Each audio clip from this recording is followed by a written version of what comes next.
Psalm 141.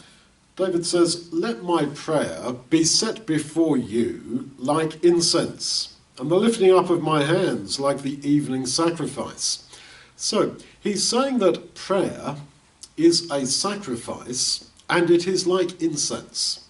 Well, under the law of Moses, they had to prepare the incense very carefully. And they were punished if they didn't. So they had to make sure that there was the right amount of this, the right amount of that, all mixed together. They had to prepare it, just like the sacrifices. You didn't just offer an animal. You had to prepare it according to the law. So the idea is that prayer is to be thought out. Prayer is to be prepared. Well, I understand there are times, like Nehemiah, standing before the king, where you pray with your eyes open just immediately. That's quite right. But because that is okay to pray like that, we can slip into just praying like that all the time.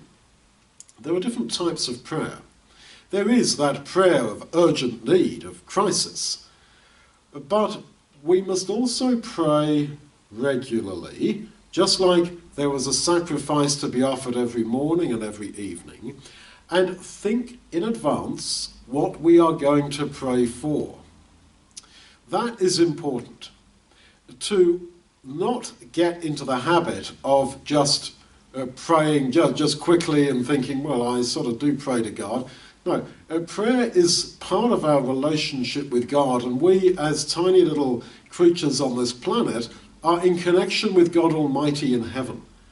Now, this means that we should approach him, and we should have a sense of who we are and who he is, and to think in advance. What are you going to pray for? What are you going to say?